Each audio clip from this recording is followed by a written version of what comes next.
India के ओडिशा राज्य के पुरी में चमत्कार की एक ऐसी कहानी है जिसे समझ पाना साइंस की बस की बात नहीं है। साइंस, ज्योग्राफी, फिजिक्स, केमिस्ट्री और दुनिया के सारे ग्राउंड ऑफ बिलीव्स यहाँ सब फेल हो जाते हैं। हिंदू मान्यता में 4 धाम होते हैं: बद्रीनाथ धाम, द्वारकाधीश धाम, रामेश्वरम और जगन्नाथपुरी। और ये कहानी है जगन्नाथपुरी की, जहाँ पर आज भी श्री कृष्ण का वास्तविक हृदय धड़कता है।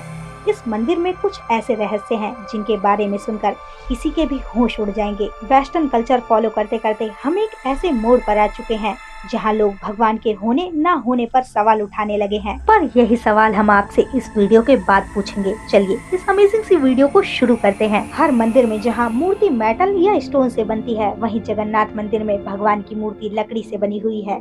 ऐसा क्यों, आइए जानते हैं। 3102 BC में जारा नाम के एक शिकारी ने शिकार करते हुए गलती से तीर श्री कृष्ण के पैरों पर चला दिया, जिससे श्री कृष्ण की मृत्यु हो गई। और जब ये बात पांडवों को पता चली तो उन्होंने श्री कृष्ण का दह संस्कार किया पूरे रीति रिवाज के साथ। पर जब उनकी चिता शांत हुई तो पांडवों ने देखा कि उनका हृदय जला नहीं है, तो उन्होंने उसे लकड़ी पर रखकर पानी में बहा दिया। गुप्त साम्राज्य के समय अवंती के राजा इंद्रदेव, जो कि विष्णु जी के बहुत बड़े भक्त थे, उन्हें एक दिन सपने में आकर विष्णु जी ने एक नदी में डुबकी लगाने को कहा और ये भी कहा कि एक लकड़ी के तने में तुम्हें उस नदी में मैं मिलूंगा।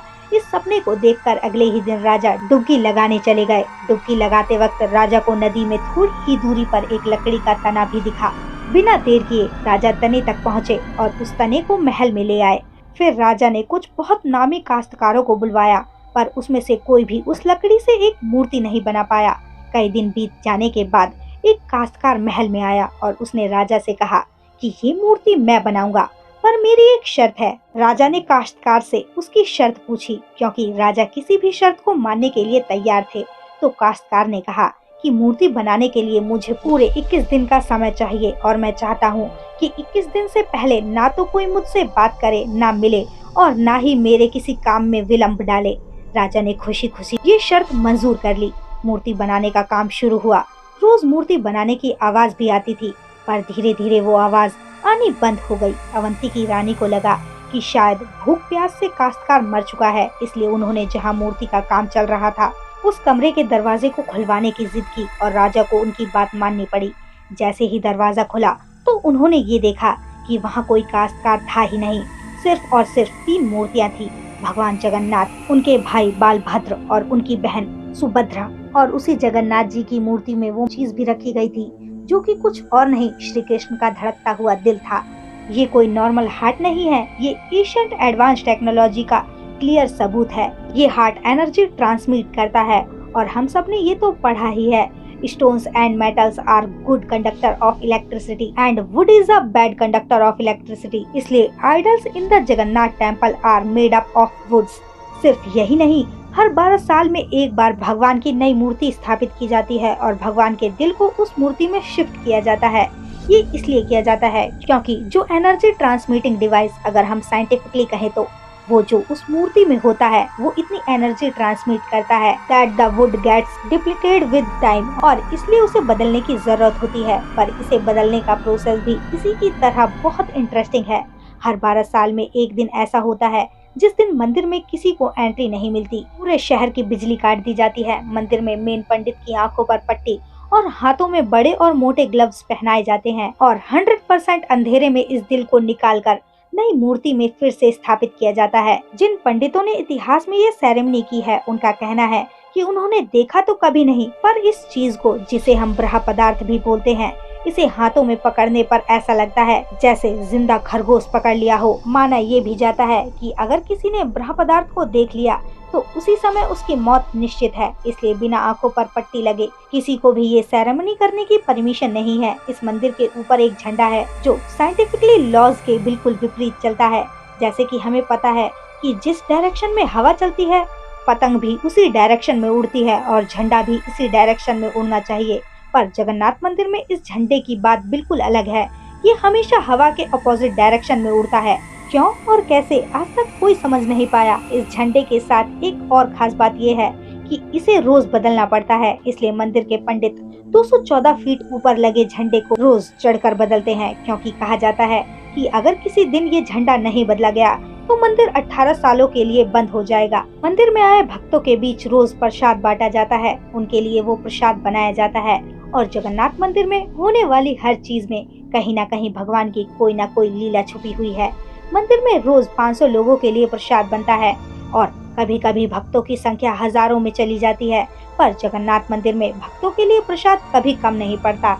दिन भर मंदिर में प्रसाद बढ़ता जाता है, पर कहते हैं कि आज तक इस मंदिर में एक भी दाना प्रसाद का कम नहीं पड़ा और ना ही व्यर्थ गया है। पर ऐसा एस्टिमेशन इंसानों के लिए करना तो बहुत ही मुश्किल है और ये बात यहीं खत्म नहीं होती।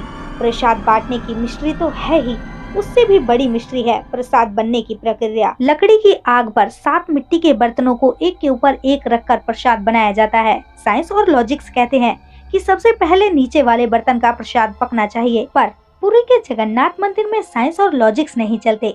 इन 7 बर्तनों में सबसे पहले सबसे ऊपर रखे जाने वाले बर्तन का प्रसाद पकता है, फिर उससे नीचे वाले बर्तन का और ऐसे ही सबसे नीचे रखे बर्तन का प्रसाद सबसे आखिर में पककर तैयार होता है। हमें पता है आपको भी अभी कुछ नहीं समझ आ रहा होगा, इसे आज तक कोई नहीं समझ पाया। इस मंदिर की खूबसूरती शब्दों में नहीं बताई जा सकती। इतना बड़ा मंदिर इतने सालों पहले बिना किसी टेक्नोलॉजी के कैसे बनाया होगा। पर क्या आपको पता है 214 फीट के इस मंदिर की डोम की परछाई आज तक कभी बनी ही नहीं, जो हैरान करने वाला है लेकिन सच है। जगन्नाथपुरी टेम्पल के डोम की शैडो बनती ही नहीं है कभी भी at any time of the day, और हमारा साइंस इस बात का भी लॉजिक नहीं ढूंढ पाया। But the mystery is not over here. जैसा कि हमें पता है कि कुछ बिल्डिंग्स, आर्किटेक्चर्स और एरियाज नो फ्लाइंग जोन होते हैं, मतलब वहाँ ड्रोन, एयरप्लेन या कोई भी फ्लाइंग ऑब्जेक्ट पहुँचने की या उड़ाने की परमिशन नहीं होती। पर पक्षियों को तो हम नहीं रोक सकते, उन्हें समझाना तो बहुत ही मुश्किल है ना। पर अगर हम जगन्नाथ टेम्पल की बात करें तो वहाँ पर ऐसा कुछ है जो शायद पक्षियों को पता है और हमें नहीं, क्योंकि इस मंदिर के ऊपर कोई भी ड्रोन, कोई भी एयरप्लेन या बर्ड उड़ता ही नहीं। कभी जगन्नाथपुरी जाएंगे तो देखना कि birds don't take rest on the roof of Jagannath temple. आप कभी भी किसी भी पक्षी को जगन्नाथ टेम्पल की छत पर या उसके डोम पर बैठे हुए नहीं देखेंगे। पर कंफ्यूज करने वाली बात तो ये है कि कैसे एक बेजुबान पक्षी ये जानता है कि इस मंदिर के ऊपर से उड़कर नहीं जाना। ये सुनने में काफी एक्साइटिंग लगता है ना, जानने में और सुनने में मजा आ रहा है। और आप ऐसी ही नई नई चीजों के बारे में जानना चाहते हो तो हमारे चैनल को सब्सक्राइब करना मत भूलना। हम आपके लिए हमेशा कुछ नया लाते रहेंगे। आइए फिर से चलते हैं जगन्नाथ मंदिर की मिस्ट्री की तरफ। सुदर्शन चक्र भगवान विष्णु का अस्त्र है, ये अधर्म का विनाश करता है। जगन्नाथ मंदिर के टॉप पर एक सुदर्शन चक्र है और उसे आप जिस भी डायरेक्शन से देखोगे उसकी फेसिंग आपकी ही तरफ होगी। भगवान जगन्नाथ, जिनके नाम का मतलब ही जग के नाथ है, इनके मंदिर में लाखों श्रद्धालु अपनी आस्था और प्यार भगवान के लिए लेकर आते हैं। पर इस मंदिर में सिर्फ हिंदुओं को दर्शन करने की अनुमति है। किसी भी और धर्म के इंसान को दर्शन बाहर से ही करवाए जाते हैं और दर्शन करवा कर भेज दिया जाता है। जैसे कि हमारी ex prime minister Indira Gandhi ji, वो भी जगन्नाथपुरी गई थी दर्शन करने, पर क्योंकि वो फारसी हैं, हिंदू नहीं, और उन्हें उनका सरनेम फिरोज गांधी से मिला है, इसलिए इंदिरा गांधी को भी दर्शन करने की अनुमति नहीं दी गई। सिर्फ ये ही नहीं, 2005 में थाईलैंड की प्रिंसेस महाचक्र सिंधु को भी जगन्नाथपुरी टेम्पल में एंट्री नहीं दी गई थी, क्योंकि यहाँ फॉरेनर्स अलाउड नहीं है। उनके लिए अरेंजमेंट की गई थी और दर्शन बाहर से ही करवाए गए। 12वीं सदी से बने हुए इस मंदिर को स्विट्जरलैंड की एक महिला ने 1,78,00,000 रुपए का चढ़ावा भी चढ़ाया। ये मंदिर में चढ़ाया गया अभी तक का सबसे बड़ा चढ़ावा था, पर फिर भी क्योंकि वो हिंदू नहीं है, दर्शन उन्हें भी बाहर से ही करने पड़े। हमारे ही धर्म की इतनी सारी बातें हैं जिनके बारे में हमें कुछ नहीं पता। हम आंख बंद करके किसी भी कल्चर को, किसी भी ट्रेंड को फॉलो करते जा रहे हैं। हम भूल गए हैं कि हम एक ऐसे धर्म से जुड़े हैं जिसने दुनिया में संस्कृति, सभ्यता, परंपरा और संस्कार को हमेशा जिंदा रखा है। ये सनातन धर्म है। पर अब हमें धर्म को बचाना है। हर साल पुरी में जगन्नाथ जी की रथ यात्रा निकलती है। ये 9 दिन का त्योहार होता है जिसमें भगवान श्री जगन्नाथ, देवी सुभद्रा और भगवान बालभद्र को गर्भगृह से निकालकर रथ पर बिठाकर यात्रा करवाई जाती है। माना जाता है कि यात्रा इसलिए निकलती है क्योंकि भगवान 9 दिनों में प्रजा के बीच जाकर प्रजा के सुख दुख को खुद देखते हैं, और इस यात्रा में लाखों करोड़ों भक्त की भीड़ हर साल यात्रा का हिस्सा बनती है। जगन्नाथपुरी मंदिर के मिस्ट्रीज यहाँ खत्म नहीं होती, और भी बहुत सारी कहानी है जो हम नहीं जानते। जैसे कि हर साल भगवान 15 दिन के लिए ही बीमार पड़ते हैं और भक्तों के लिए मंदिर में दर्शन बंद कर दिए जाते हैं, और बहुत कम लोग जानते हैं कि ऐसा क्यों होता है। तो अब हम आपसे पूछना चाहते हैं कि आपको क्या लगता है, भगवान सच में होते हैं? हमें कमेंट में ज़रूर बताएं और वीडियो अच्छी लगी हो तो वीडियो को लाइक और चैनल को सब्सक्राइब करना ना भूलें। And thank you for watching my video.